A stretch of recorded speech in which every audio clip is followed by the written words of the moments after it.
ওরা আপনার প্রতিবেশী। হ্যাঁ, প্রতিবেশী ভালোবাসলে আল্লাহ ভালোবাসে। ভালোবাসার দিন চলে গেছে। যতটুকু জায়গা বাঁচতিছে হ্যাঁ। ওদের গাড়িটা ঢুকাইতে হুম। সামান্য কিন্তু 6 ইঞ্চি জায়গা। না, 6 ইঞ্চি আমি ওর মধ্যে 1 ইঞ্চি দেব। কি দর্শক, অবাক করার মতো কথা নয়, এই যেন শপথ নিয়ে বসেছেন 1 ইঞ্চি জায়গাও ছাড়বে না। চলুন তাহলে জেনে নেই পুরো ঘটনাটা। সিরাজগঞ্জের তারাশে তালম ইউনিয়নের কলামুলা খোদবাড়ি গ্রামে রাস্তার 6 ইঞ্চি জায়গা ছেড়ে দেওয়া নিয়ে বিরোধ। গত মঙ্গলবার বিকেলে একই গ্রামের মোহাম্মদ লিমন হোসেন তারাশ থানায় 3 জনকে বাদী করে একটি লিখিত অভিযোগ দায়ের করেন।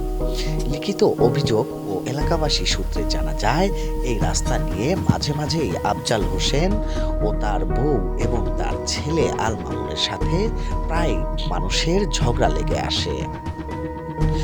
উল্টাপাল্টা কিছু কথাবার্তা বলে। আমি এদের অত্যাচারে আমি গাড়ি বিক্রি করে খাচ্ছি এক সময়, শুধুমাত্র এরা যাওয়ার জায়গা না দেওয়ার কারণে। তারপরে লিমন যখন গাড়ি কিনলো, আমি ওই গাড়ির ড্রাইভার, আমাকে বলে যে এই দিক দিয়ে গাড়ি নাও, এই দিক দিয়ে রাস্তা আছে। সেই ক্ষেত্রে আমি এই দিক দিয়ে গাড়ি নেই, তারা বেড়া দিয়ে রাখছে, আবার এই যে চুলা মুলা গাছ গুছ গাইডে রাখছে, এগুলোর সাথে যদি একটু গাড়ি বাজা বুজা হয় সেক্ষেত্রে তারা মুখে অকষ্ট ভাষায় গালাগালি করে, যেগুলো আমরা যদি প্রতি উত্তর করি তাহলে আমাদের সঙ্গে সংঘর্ষ হতে পারে। কারোর সাথে একটু কথা কাটাকাটি হলেই আফজাল হোসেন তার ছেলেকে নিয়ে রাস্তার মাঝখানে খুঁটি গাড়ে এবং অকথ্য ভাষায় গালিগালাজ করে থাকেন বলে অভিযোগ সূত্রে জানা যায়। এর জেরে মঙ্গলবার বিকেলে লিমনদের গরুর খামারের জন্য খাদ্য নিয়ে পিকআপ ভ্যানে করে খাদ্য নিয়ে আসার সময় বেড়ার সঙ্গে একটু ধাক্কা লাগে। এতে আফজাল লাঠি নিয়ে তাদেরকে মারতে যায়। পরক্ষণেই তাদের না পেয়ে আবার রাস্তার মাঝখানে খুঁটি গাড়ে এবং বলে, আবার এই রাস্তা দিয়ে কেউ গাড়ি নিয়ে আসলে তার গাড়ি সহ তাকেও ভাঙচুর করা হবে। সমস্যা রাস্তার মাঝখানে নারিকেল গাছ গাড়িছে, এখন এই দিক দিয়ে যাইতে বাজলে বকাবাজি আছেই। তে প্রত্যেক সময় এই দিক দিয়ে বাজবো, প্রত্যেক সময় ওর সাথে আমরা হুড়াহুড়ি করতে পারবো না। এক কথায় আমাদের রাস্তা যা সরকারি রাস্তা আছে সেটা আমাদের বাইকেরা দিক, আমাদের অন্য কোনো দাবি নাই। কালকে রাইতে আমাদের গাড়ি এদিক দিয়ে যাইতেছি, যাওয়ার পরে ওই বেড়ার ওই সাইডে আপনার জিনিসপাতি রাখছে, ওই বেড়া কিন্তু ওই সাইডে জিনিসপাতি রাখার কারণে বেড়া এদিকে চলে আসার কারণে গাড়ি যাইতেই বাজে, ওই বাজার কারণে যাতা বকাবাজি করেছে। মানে গাড়ি আর পরে বার গেলে বাইরে ভেঙ্গা ফালা দিব, এটা মানে যে এটি চলাফেরাই চলবো না, একমাত্র খালি পাও রাস্তা চলবো। তা আমরা এই যে তাহলে আমাদের সরকারি রাস্তা থাকতে আমরা ওই আর জমা জায়গার উপর আমাদের দরকার নেই, আমরা সরকারি রাস্তা জল থাকে আমরা ওই দিক দিয়ে যাবো।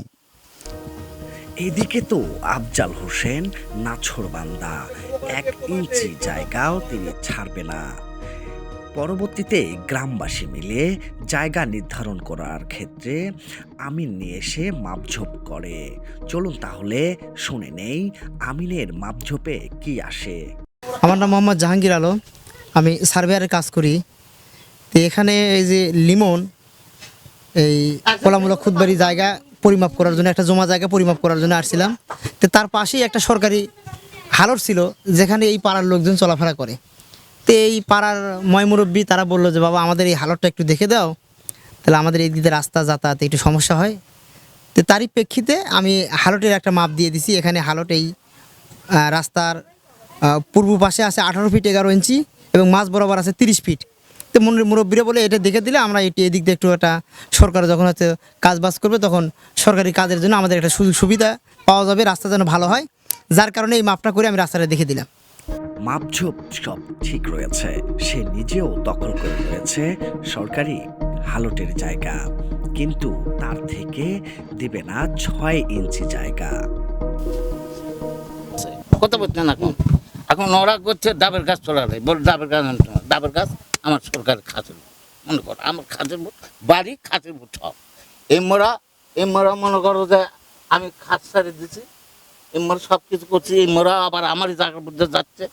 এখন আমি যদি এই সীমানা দিয়ে যদি আমি রাস্তা ছেড়ে দিই তাহলে আমার এই ফোনটা ক্ষতি হয়ে যাচ্ছে। কাল মনে করো আমি যে গাড়ি নিয়ে গেছে, গাড়ির ইয়া দিছে হলে তীর দিছে এমুক করে, তাহলে এমুক করে তীর দিছে, গোটাল বেড়াটা ভেঙে গেছে। যদি তীর যাবি হলে সোজা করে, গাড়ি সোজা করে, আর ওরা তীর দিছে পশ্চিমুখ করে দিছে, এই গোটাল বেড়াটা ভেঙে দিছে। আজ থেকে 2 বেটা বেড়া ছাড়িছে। এখানে এখন আমার কথাটা হ্যাঁ। শুনুন। আপনি যেহেতু আমার পরিচিত মানুষ, হ্যাঁ ওরা আপনার প্রতিবেশী। হ্যাঁ, প্রতিবেশী ভালোবাসলে আল্লাহ ভালোবাসে। ভালোবাসার দিন চলে গেছে, ও এখন ভালোবাসা আর নাই বা। এখন বিষয়টা হচ্ছে যে আপনার যে জায়গা, হ্যাঁ। যতটুকু জায়গা বাঁচতিছে হ্যাঁ। ওদের গাড়িটা ঢুকাইতে, হুম। সামান্য কিন্তু 6 ইঞ্চি জায়গা। না 6 ইঞ্চিকে আমি ওর মধ্যে 1 ইঞ্চিও দেবো না। এমনটাই এটে শুটে বসেছেন আফজাল হোসেন, কিন্তু এদিকে এলাকাবাসী কোনো প্রতিকার পাচ্ছে না। বারবার তার কাছে গেলেও সে ফিরিয়ে দিচ্ছে তার একটা কথাই, যতই করো মাপঝোক, আমি 1 ইঞ্চি জায়গাও ছাড়বো না। আপনারা তো দেখলেন যে মূল জায়গা কতটুকু, হ্যাঁ। পিছনে ঘাস আছে কতটুকু, রাস্তার জায়গাটা কতটুকু আছে। তা তো দেখলাম। এখন যে দেখলেন, এখন আসলে আপনার কি মনে হচ্ছে যে আসলে এটা কি যে লিমনদেরই দোষ, নাকি হচ্ছে যে জায়গা দিচ্ছে না তারই দোষ?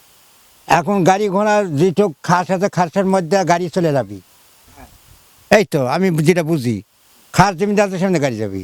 তাতে বাধা হচ্ছে না। আর বাতা তুলে এখন লবতে দেয়, এখন দখল করে লিছি আমি, খাস জিনিস আমি দখল করে লিছি, আমি ছাড়বো না। এখন সরকার জিনিস ছেড়ে দিতে হবে, আবার কি করবি। শেষমেশ এলাকাবাসী দিক বেদিক না পেয়ে লিমনকে বলে থানায় লিখিত অভিযোগ দায়ের করতে, যেহেতু সে কারো কথাই মানছে না। এখন আপনি মাপ দেখে আসলে কি বুঝলেন? খাস বার করে নিলে এখন রাস্তা তো বার করা লাগবে, রাস্তা বার করার জন্য এটা কি আসলে আসলে এই যে আর নাম কি, আফজালি ঠিক আছে, নাকি লিমনরা যেটা দাবি করতেছে সেটা ঠিক আছে? নিমনগর দাবি তো ঠিক, আফজাল ঢাকার খাসের মধ্যে পড়ে গেছে যায়। নিজেও সাথে থেকে হ্যাঁ দেখলাম তো। এরই ধারাবাহিকতায় লিমন তারাস থানায় একটি লিখিত অভিযোগ দায়ের করেন। এ বিষয়ে তারাস থানার ভারপ্রাপ্ত কর্মকর্তা হাবিবুর রহমান বলেন, থানায় লিখিত অভিযোগ দায়ের করা হয়েছে, তদন্ত সাপেক্ষে প্রয়োজনীয় ব্যবস্থা গ্রহণ করা হবে।